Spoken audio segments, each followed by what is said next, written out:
Come on in, everybody. Hey, Mark. No, never mind. Come on in, everybody. It's time to start. So good to see all your faces this morning. My name is Connie Castro, and I'm delighted to be here with you this morning. We're going to start out singing. So I invite you just to settle in, put everything off, take everything off your laps. Hi, everybody on Zoom. Great to see you there. And we're going to sing Sanctuary. This song has been around a long time. And if you have some new song ideas, just always, come up afterwards and let me know what they might be or old favorites you'd like to hear on occasion. When I'm here, I'd be happy to pop them in there. But this song is all about being a sanctuary for our own hearts and for each other. So I think Mark is going to put the words on the screens for us, if he's in the booth. It's been kind of a hectic morning around here. But we're used to that, aren't we? Here we go. I'm sorry, I don't have the words. Whoops. Huh? I don't have the words ready. You don't? Oh, he doesn't have the words ready. So I guess that means we just get to remember them. We're not too old for that. It's good for the brain. Here we go. Love, prepare me to be a sanctuary, pure and holy, tried and true, with thanksgiving. I'll look at that, a miracle. Being sanctuary for. Now we can sing with gusto. Love, prepare me to be a sanctuary, pure and holy, tried and true, with thanksgiving. I'll be a living sanctuary for you. A sanctuary for you. That was beautiful. Thank you. Good morning, everybody here in our sanctuary. And over there, we have the camera for the Zoomies. Hi, Zoomies. Thank you for joining us today at the Unity Spiritual Center in the Rockies. My name is River Marie Hansen, and I get to be your platform assistant today. It's so wonderful to see all of you here. Look at you. Look around at these beautiful, beautiful faces.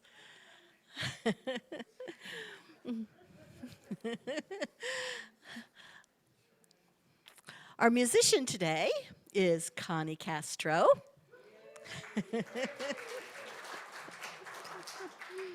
She's a longtime member of Unity Spiritual Center and served as our music director for 22 years until she retired in 2022. She is delighted to take a day off from retirement to sit here at her keyboard and share sacred music that inspires, uplifts, and connects us with our source and with each other. Our guest speaker today is Dr. Regina Lewis, who has visited Unity on several occasions. She leads and has alliances with worldwide organizations specializing in leadership development and organizational communication. Regina has presented her award-winning program, Cultural Excellence Ideas and Discussions, CEID, and facilitated widely on topics of cultural competence, diversity, and inclusion. Additionally, her publications are found in books, journals, and educational textbooks. Welcome back, Regina.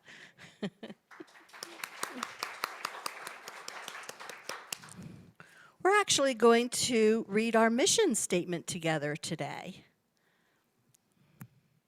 Here we go.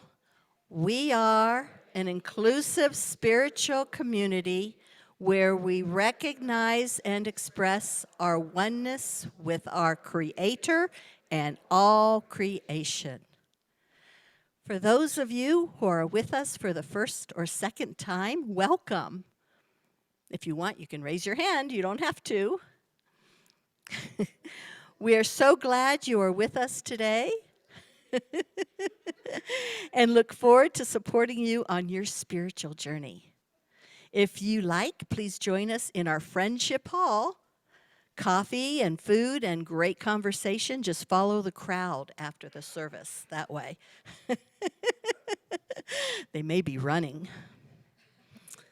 The flowers here, these beautiful roses and baby's breath, were provided by Susan and Robert, known as Bo Bartholomew, to celebrate Bo's birthday. And Sue and Bo's 5 years in love. And for their lives living in Colorado Springs. If you would like to bring flowers in for some occasion, please sign up on the bulletin board or see me. This morning I hosted a Indian flute and drum meditation. And if you would like to host a Sunday meditation, then please sign up on the bulletin board or contact our Marley Milner. We may be moving our morning meditation into another space on Sundays because our AV team and our musicians need that time before the service for sound checks and rehearsals. So stay tuned, okay?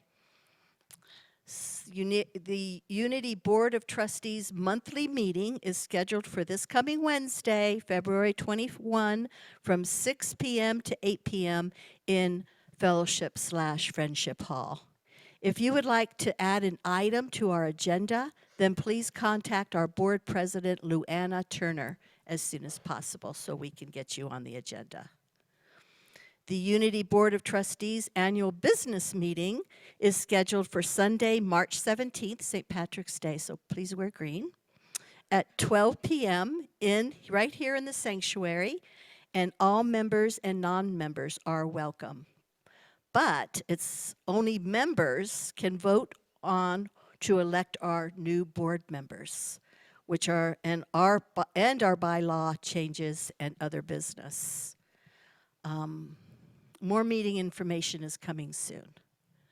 The Unity Board of Trustees nominees for 2024-2026 term are Linda Anthony, Debbie Lacey, Todd Smith, and Charlotte Wilson. Their pictures and their board applications are listed outside on the bulletin boards in the hallway. So please take a moment to review our nominees. The new member orientation is scheduled for next Sunday, February 25th from 12 to 1 here in the sanctuary and will be facilitated by Linda Anthony. As a member, you can vote for new board members and other business. So sign up to attend this very important, informative session on the bulletin board or contact Yolanda or Linda. Dr. David cards. If you would like to write a note of remembrance, encouragement, or thank you, then please see an usher for a note card. Return your cards to an usher or Yolanda, or drop them off here during our regular office hours. You can also mail them in. Attention, Yolanda. The Good Grief Support Group is scheduled to meet next Sunday, February 25th, from 12 to 1:30 in the Prayer Chaplain office. Please join the group to mourn and support others. All are welcome. And the Sacred Women's Circle, Full Moon Drum Circle and February monthly meeting just happened to be on the same day this month. Saturday, February 24th at 1:30 p.m. in the sanctuary. We look forward to drumming and sharing sacred time with you. And then happening today after the service in Fellowship Friendship Hall, the Care Ministry and the Scrappy Quilters Bake Sale Gift Shop and Silent Auction. It's available from 11 till 12:30. Come by to purchase delicious baked goods, gifts, and sign up for the silent auction. Proceeds support the Care Ministry and the Scrappy Quilters. The Care Ministry is currently assisting some of our members who need meals and other services as they are recovering from surgery and injury. There's a sign-up sheet on our bulletin board where you can offer your services. And please see Rose.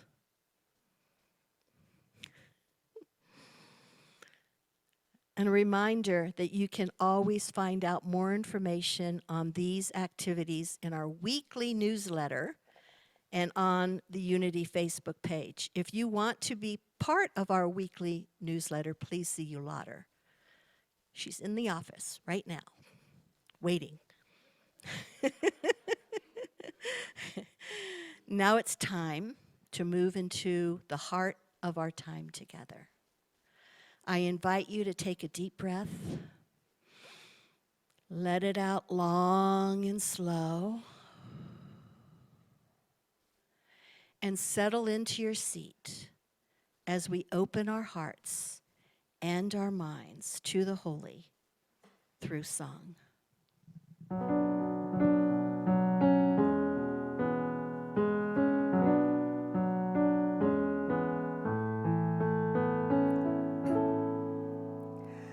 Surely the presence of God is in this place. I can feel the mighty power and the grace. I can hear the brush of angels' wings. I see glory on each face. Surely the presence of God is in this place.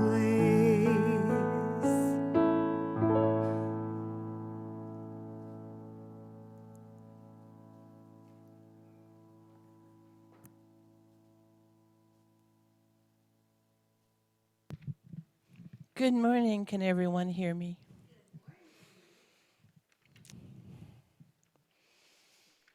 Let's see.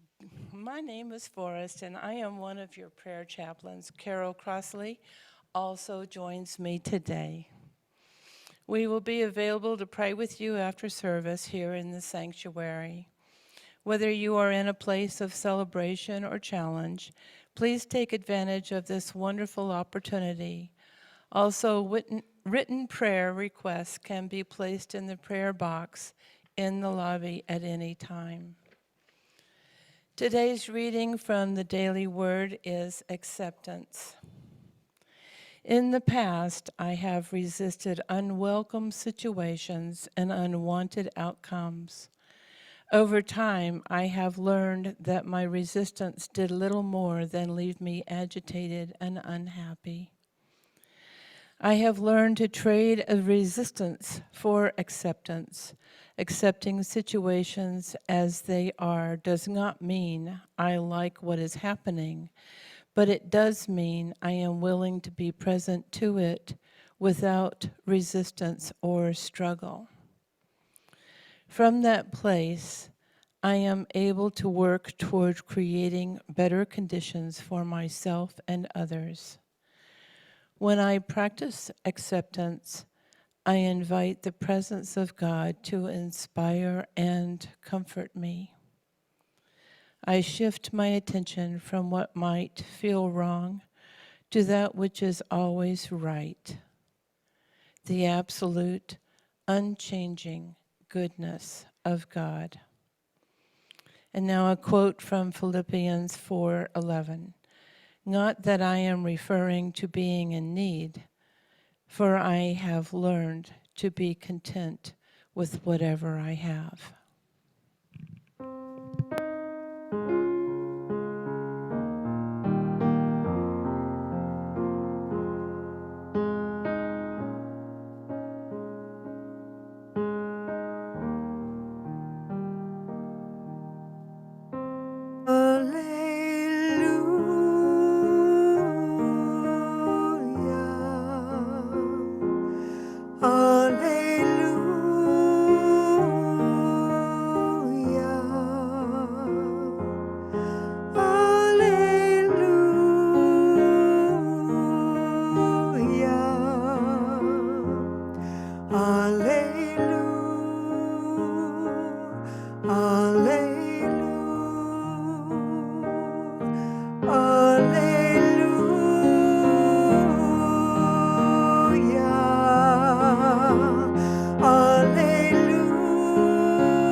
the signs are unclear, and I don't know the reason why I find myself here.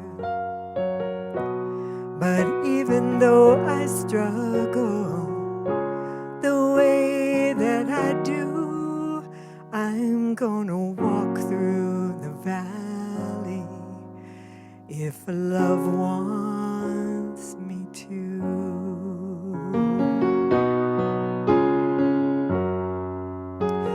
'Cause I'm not who I was when I took my first step, and I'm clinging to the promise love's not through with me yet. So if all of these trials bring me closer to you, I will go through the fire if love wants me to.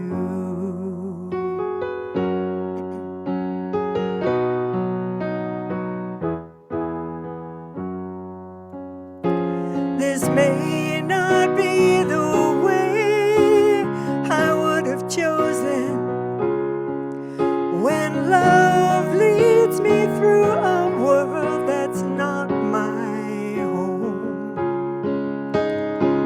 And though I never thought it would be easy, I didn't know I'd never have to go alone.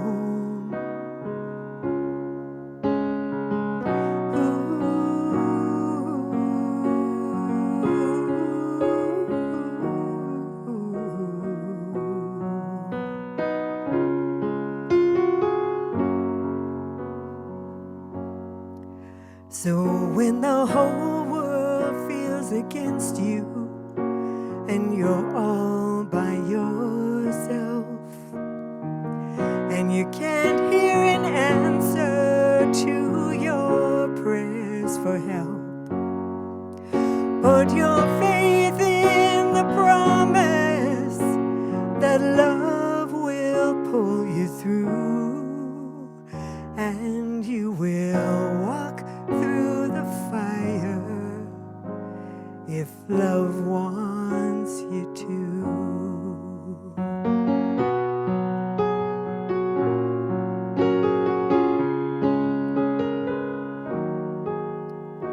We will walk through the valley if love wants us to.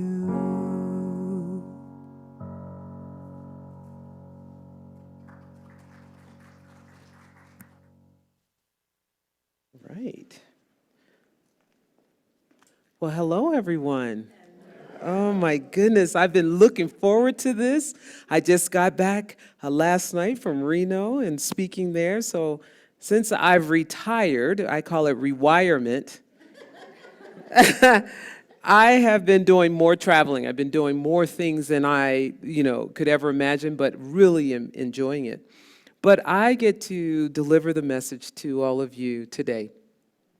So this month, the actual theme is divine discomfort.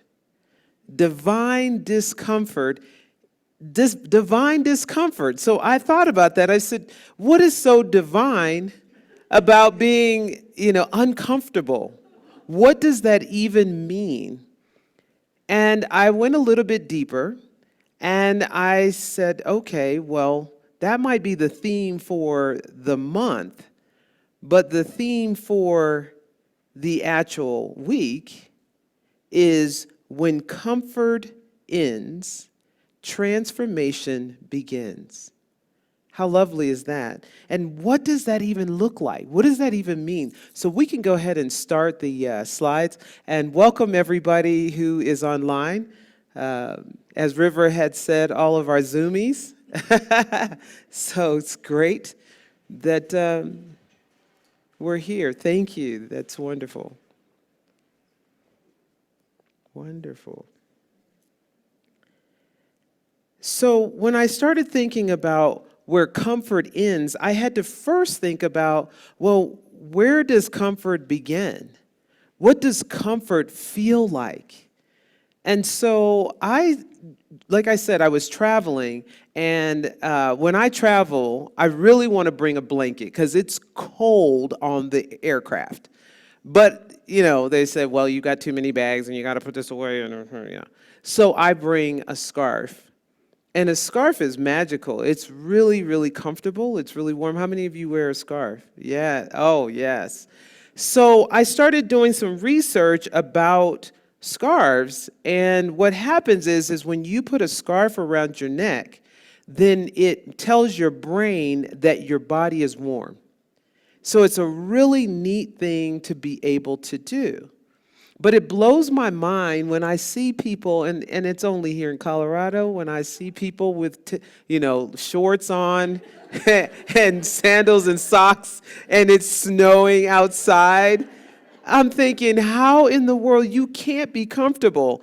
So I'm sitting at my table, and I have this 10-foot window, so I can see everything. So the neighbors' kids are out just playing in the snow and building a snowman.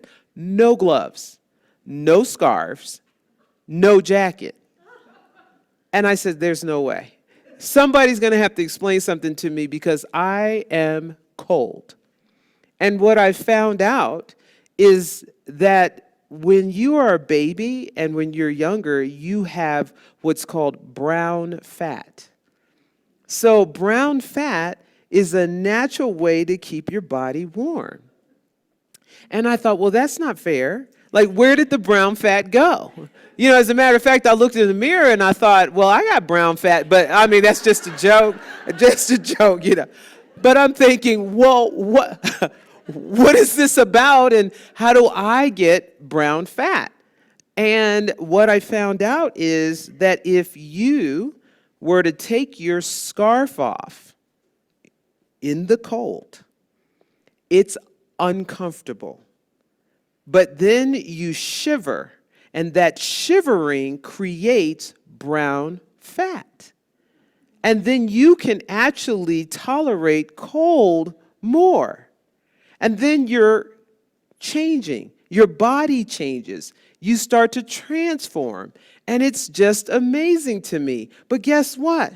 You have to end the comfort to get to the brown fat. You see, I still have the scarf on, right? I know I need to transform, but I'm just not there just yet. But just know that that is something that you can actually do. Next slide.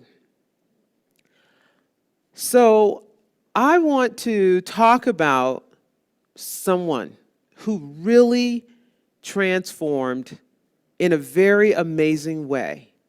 This is Bayard Rustin. And Bayard was an amazing person. This person, and the reason why I'm even talking about him is because I thought this is a perfect person to talk about this month. This is Black History Month. And to be honest with you, I would rather us not have Black History Month and celebrate all histories all year long. And we're moving there, but it's going to take some time. But until then, I still would love to celebrate Mr. Bayard Rustin. So he transformed the United States in very unique ways that maybe we're not even familiar with. So click next. The first is that he brought national attention to the civil rights movement. That was Bayard Rustin. Now, here's the thing that's really interesting. People thought that it was Dr. Martin Luther King because Dr. King did the I Have a Dream speech. But it was Bayard who really put it all together. It was his brainchild. He's the one that created it and put it out there. But you wonder, well, why haven't we heard of Mr. Rustin? Well, what else did he do? So next one. He galvanized a generation to fight for an end to Jim Crow segregation. Now, I'm not talking about something that happened, before our time. Even in my time, traveling from Baltimore to Colorado, we had Jim Crow laws in place. And, segregation, you can't drink here, you can't stand over here, you can't do this. And it wasn't just African Americans that were affected. There were many of us that were affected by this. Even if it wasn't personally affecting us, there were many people that really were disturbed by what was happening, but did not have the voice, the position, or the power to do anything about it. Many people like you. So this thing continued to exist. Next slide.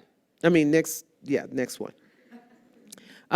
He impacted President Kennedy's decision to outlaw racial discrimination. That was him. And I thought, wow, this is really powerful. Next one. He helped President Johnson pass the Voting Rights Act of 1965. I was a year old, and this is crazy because my boyfriend of 16 years, he's 16 years younger. He's like, you were living? I was like, he had the audacity to ask me, did we walk around in black and white? Like, he doesn't think that we, had color. Like, I was like, it wasn't like television where we only had black and white channels. We still had color clothes and we were people. Who did I start dating? Okay. The next one. He also impacted the Fair Housing Act of 1968. And then click one more time. He brought together a multiracial coalition of races, faiths, and professions. So Rustin really was about the people, of all people. And if you think about it, if you go back and you picture the March on Washington, and you think about the sea of people that were there, they were of all backgrounds, all professions, all shades. It was magical. And the people that came, there were so many people that were there. It was one of the most famous gatherings of all time. And again, this was Bayard. Next slide. But Bayard's comfort ended. It ended when, first of all, he was very comfortable. This is Bayard's life partner. And he was openly gay. And when that was known, as he was trying to make these changes, there were lots of people very much against him. And he could not get into spaces and places while he was trying to transform these United States. So his comfort ended. Next. His comfort ended when this prevented him from playing a more visible and influential role in the civil rights movement than the role of aide and advisor. So he had such an important role, but they would not allow him to be noticed for what he's done. Next one. When he was excluded from Reverend Dr. Martin Luther King's inner circle because his boss threatened to publicize his sexuality. So he couldn't get into that circle. And Dr. King was so busy doing what he had to do, he didn't realize what was happening. He was just told, this person goes over here, this person goes over here. Really unfortunate. Next one. When many were unhappy when he was appointed as chief march organizer because of his homosexuality. Here he is doing something amazing for this nation, but people are concerned about his relationship. So they didn't want him to be named that. They didn't want him to have anything to do with it. And without Bayard, there would not be us today. Not in this way that we are. And lastly, Bayard had to constantly ask himself whether taking up the cause of gay rights would threaten his credibility as a leader. That's terrible to have to live that way. And I'm sure that many of you have had to keep some of your life secret. You couldn't share certain things. You couldn't let people know. I know that I have. And it wasn't easy. But people don't care and they don't think about you that way. And in order for you to get to that next space or place, sometimes you have to go to the end. Next slide. So I want to ask you a rhetorical question. What comforts are ending for you right now? What are decisions that you are making that is uncomfortable? But in order for you to be able to get to the next place or transform, you have to make some decisions. What is that for you? So a couple of months ago, I was asleep, and we had moved into a new house, and we went from a house to a house, just big house, I was scared to death. Everything I heard, I was like, oh, what was that? Where, Because you figure I was in the other house for 47 years. So this was really, really new. So we have alarm systems everywhere, and I was asleep. And the wind triggered the door, but we didn't know that, and the alarm went off. Now, you have to understand, I fought in Desert Storm. My boyfriend fought in Iraqi freedom. And so when that alarm went off, we were up, guns loaded. I mean, he's out the door. He's going out around the perimeter outside, and I was on the inside, back to the wall, and we're checking the place. And my mom's doing this. Honey, what's going on? I'm like, Mom, come back. In the room, We got through that. It happened 2 more times after that. And I kept thinking, what if we weren't here? Because all 3 times the police came. Bang, bang, bang, bang, and I could just imagine what my mother would have went through. She suffers with slight dementia. And so I had to make the very uncomfortable decision to place her in a senior independent living facility. That was impossible for me. That isn't something, at least in our culture, that we do. We don't do that. We keep our family with us always. So you can imagine aunts and uncles and brothers and sisters and cousins were like, how could you? And I'm like, well, you come. You come do it, right? But it was difficult. I couldn't sleep at night. But the transformation began. A transformation from me moving from being her caregiver back to being her daughter. And it's been magical. I don't have to worry about my mom, her safety. I can go and have a good time with her. And I had to realize that I had to go through that. So again, what is yours? But I think the way that we could really understand this transformation and we can really understand about ending comfort, we have to first understand what is comfort. Next slide. So comfort are all these things. It's solace.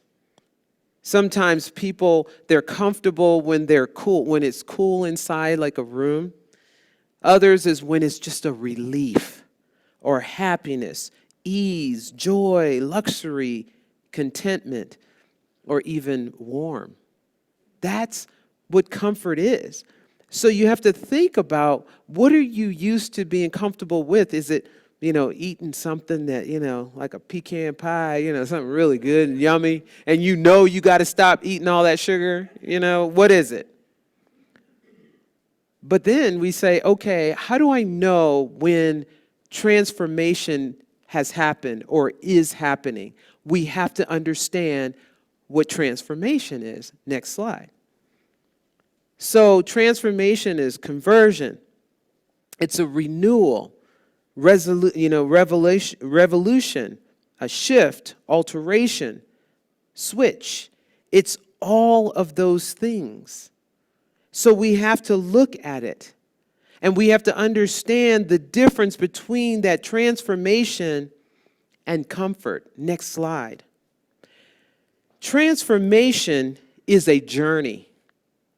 It's a journey. It's not something that instantaneously happens. And even if it seems like it does, over time, it becomes something even more.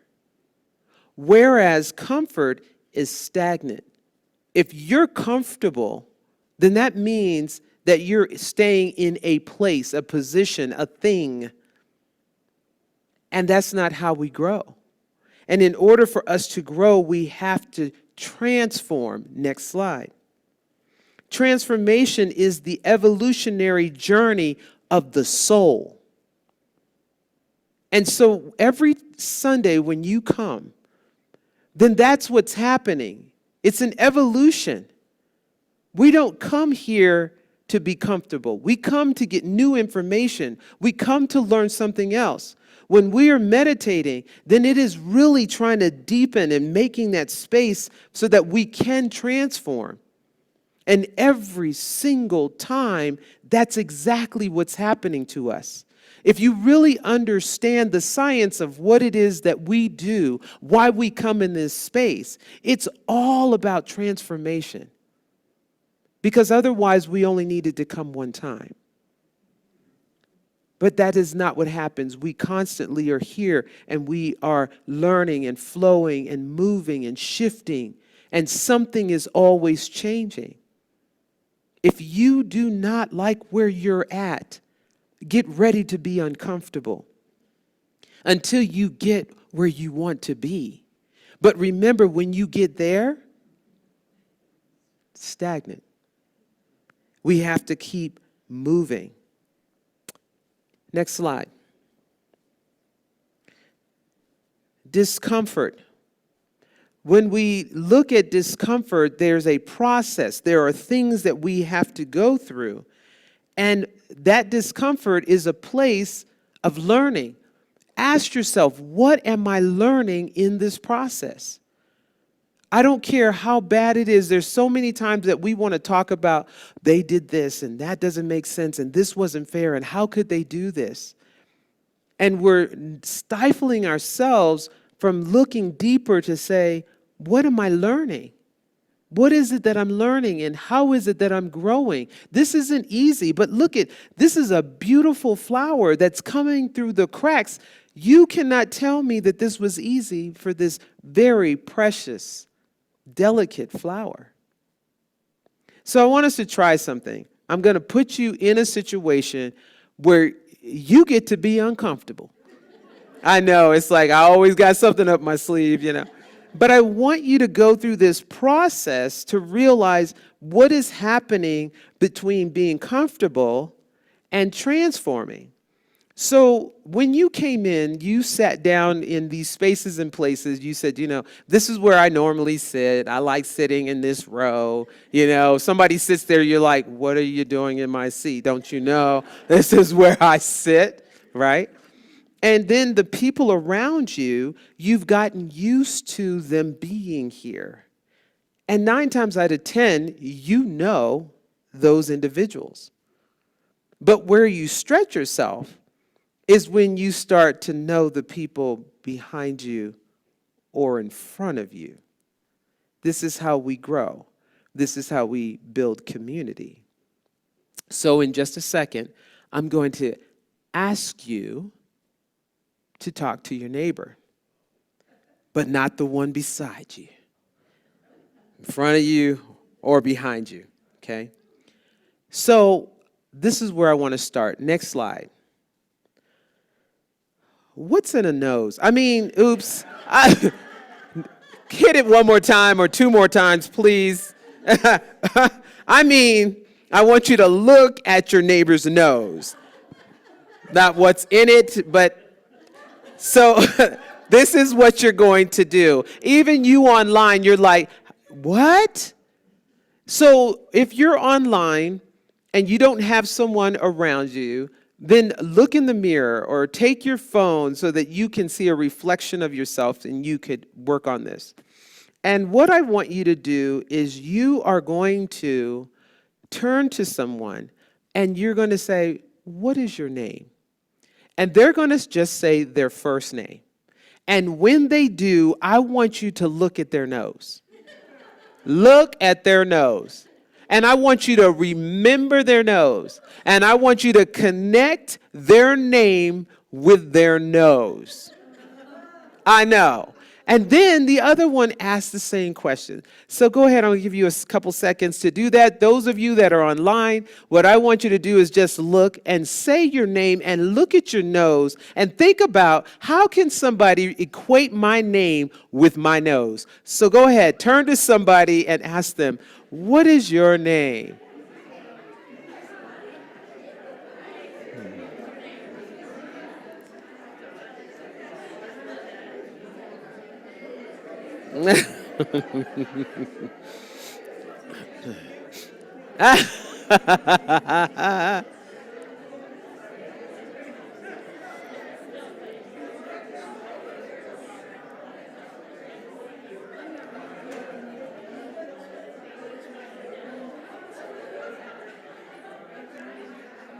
Oh, you all are having too much fun. All right, let's come back together. Let's come back together. What you say, I started it, you can forget it now. I understand. All right. We're going to come back together. Turn up my mic. We're going to come back together in 5, 4, 3, 2, 1. Fantastic. You know, when I do this countdown thing, because you know a lot of times they either yell and say, come on, people, you know, or blow a whistle. But I've learned this very professional thing to do, and that's just to count down. So by the time I get to 3, everybody starts talking faster. You know, and then they're quiet. So it just works, okay? So what just happened was really interesting. First of all, y'all had a good time. I was watching some over here. They were like really studying this nose. I was like, wow, what's in there? I mean, what's around there? Like, what is that all about? But let me tell you what just happened. The first thing is that it was awkward. Because one, they knew you were looking at their nose. Somebody look at my nose. Like if I just put my finger here, it's like a clown. It's just my nose. But all of us have something unique. But there's other things that happened. There was some transformation that took place. Next slide. First of all, with this transformation, click again, there was a way that asking that question, there's a pretty high chance that you're going to remember this person's name. Next one. I've given you a learning technique for remembering names. So I do a lot of leadership training, and you know, I'm trying to teach people how do you remember names. And you look for a feature on their face that you connect it with. And so now it's like, okay, when I see that nose, I know who you are. No pun intended, right? But something else happens. Last one, click. It's the opportunity to build community. How often do we turn around and talk to the person behind us or the person in front of us? How do we expand and build that? Now, many of you say, well, we've been coming here a long time. I know this person. But do you know the new people that come in? Do you recognize who's in the space and who's in the place? Even if you know the person's name, it's not until you look into their eyes that you start to realize maybe there's something going on. Maybe they're having a wonderful day, or maybe we just need to have an exchange of energy, which is so amazing.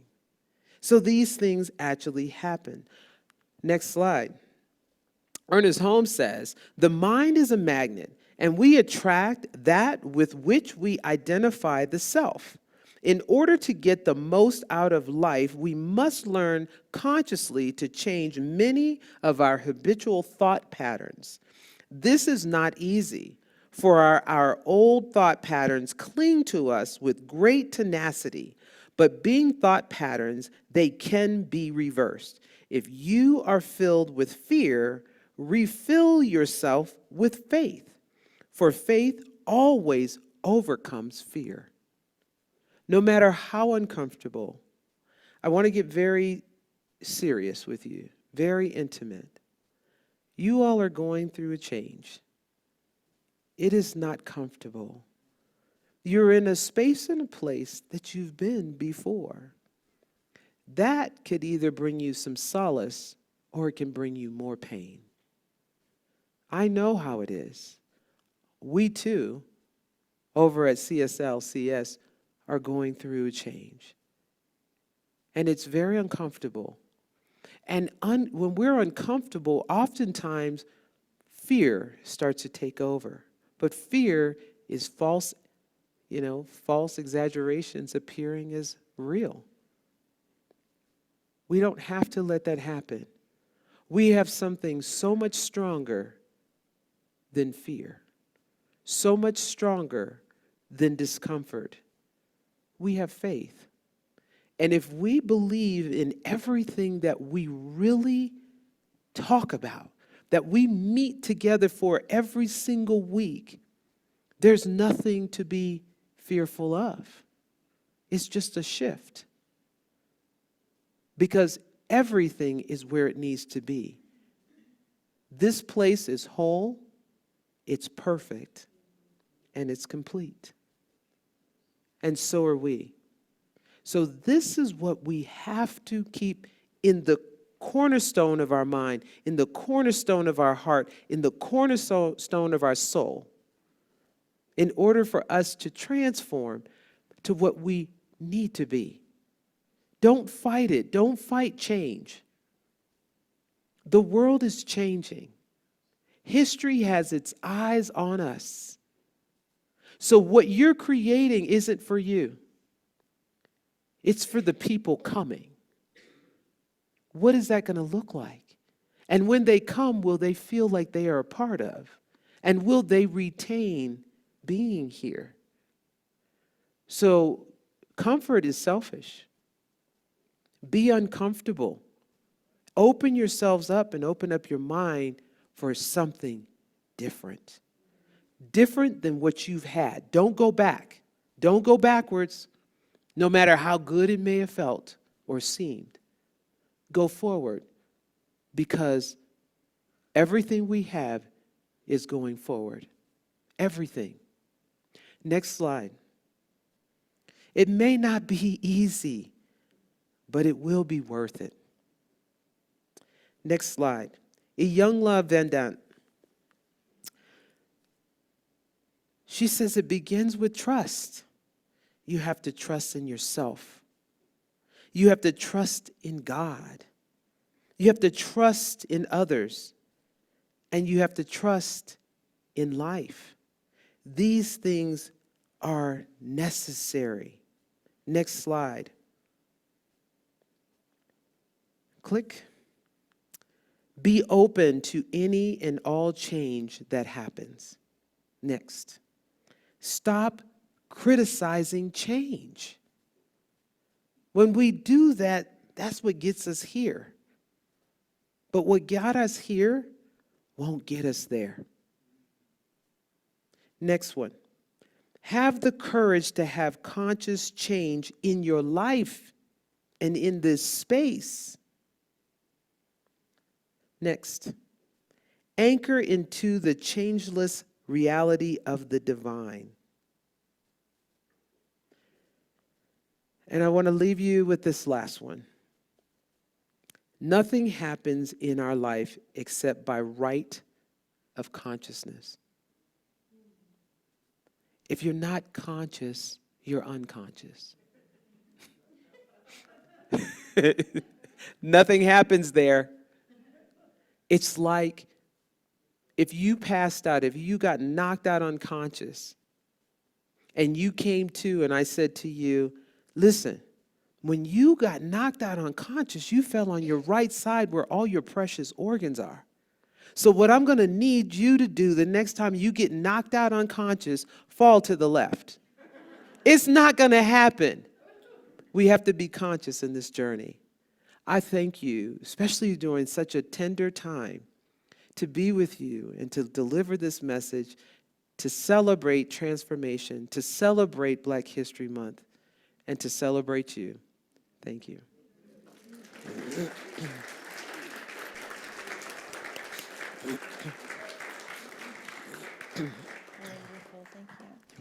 Oops, Vern, can you move the TV?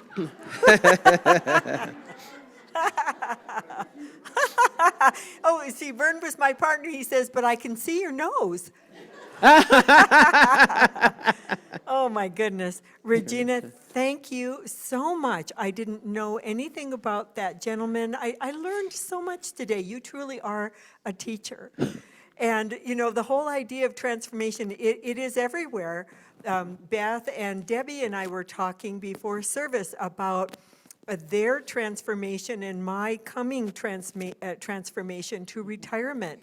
And Debbie said something like, well, it takes a little while. And Beth said, it takes a few years. And I thought, yeah, I'm getting that. So we are, and I hope, I invite you, if you know this song, the chorus is easy. It's, I am open. That's where we need to be, isn't it? I am open to the possibilities of a life that is meant to be led by me. So feel free to hop in anytime if you feel so moved.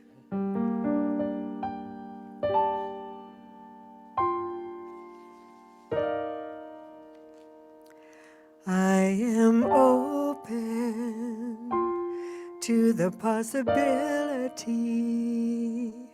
I am open to the possibility of a life that was meant to be lived by me.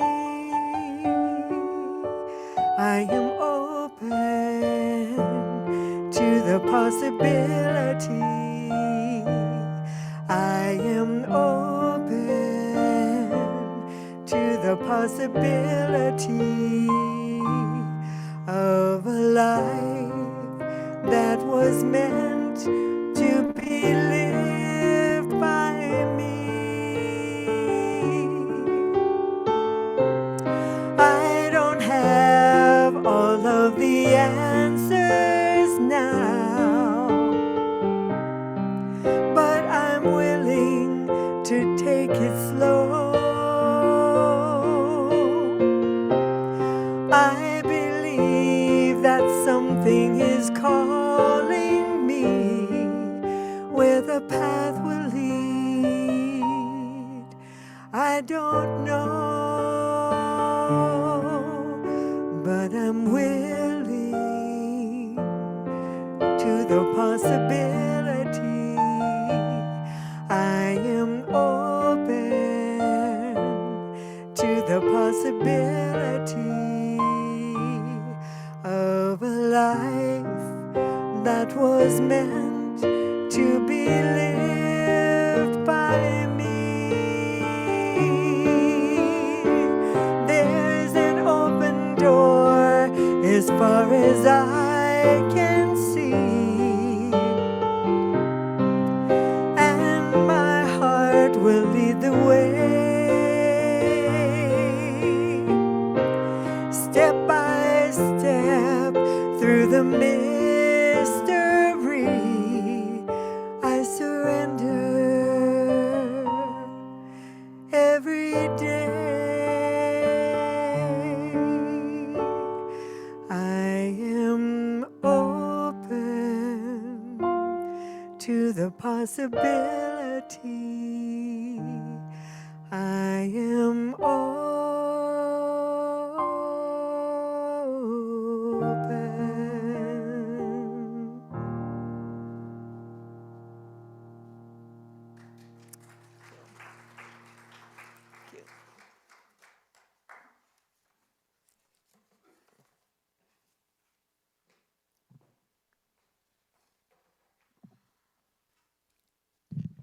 Thank you, Connie. And thank you, Dr. Regina. Ushers, please come forward. go ahead and if you have your offering or if you have it metaphorically, hold it to your hearts.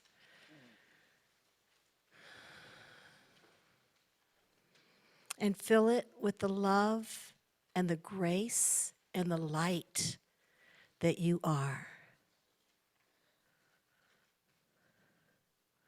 Fill it with the love and the grace and the light that we are. Knowing that this tithe serves everybody here at our spiritual center, our city, our state, our country, our continent, and the world. And now for the abundance affirmation. Divine love through me blesses and multiplies all that I have, all that I give, and all that I receive.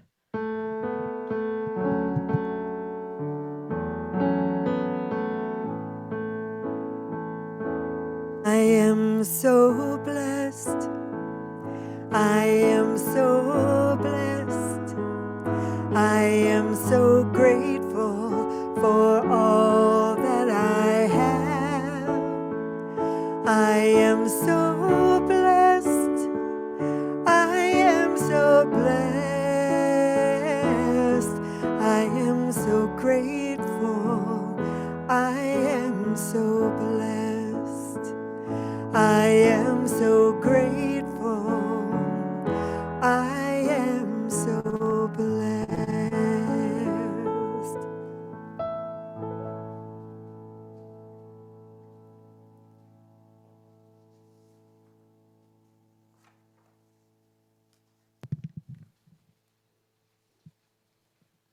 And now we're going to bless our tithing again. So, yes, if everybody could together bless this tithing again with all your love, with all your grace, and with all your light. Thank you.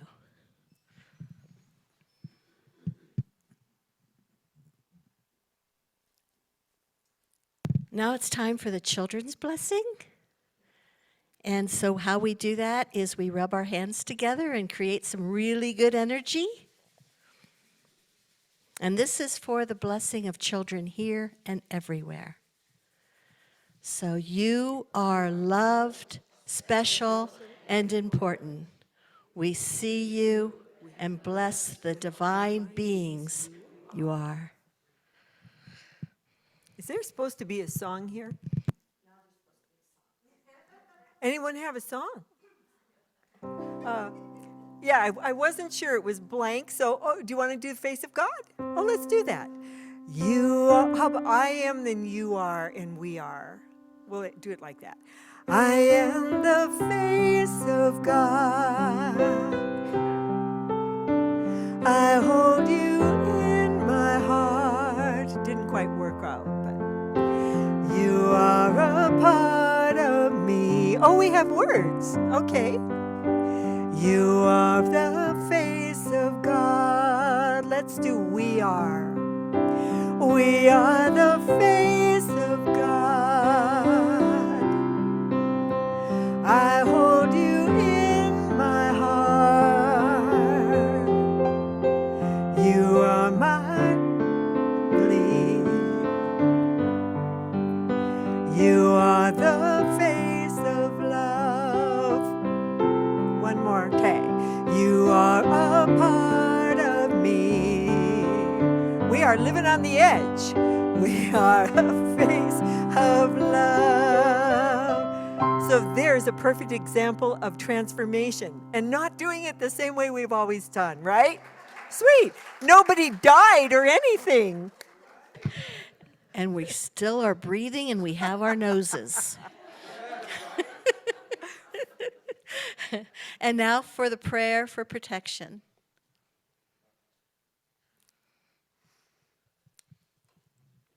The light of God surrounds us I am that light.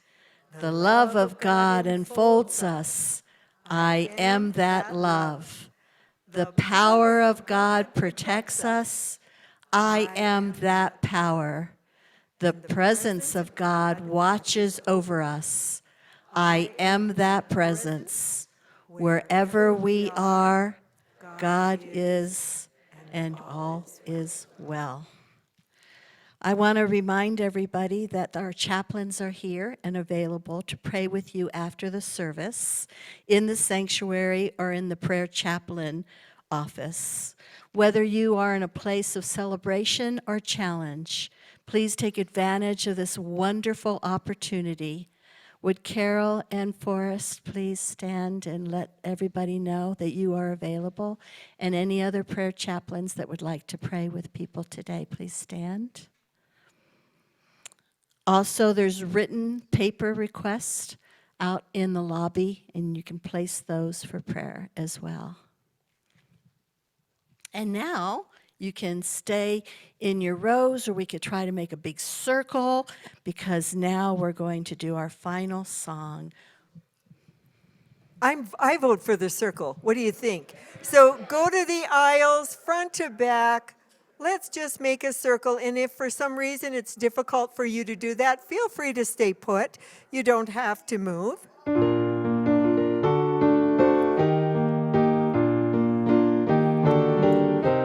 Here we go with the peace song. Let there be peace on earth, and let it begin with me.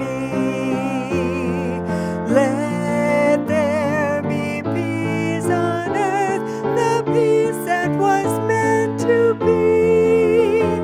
With God our Creator, we are family.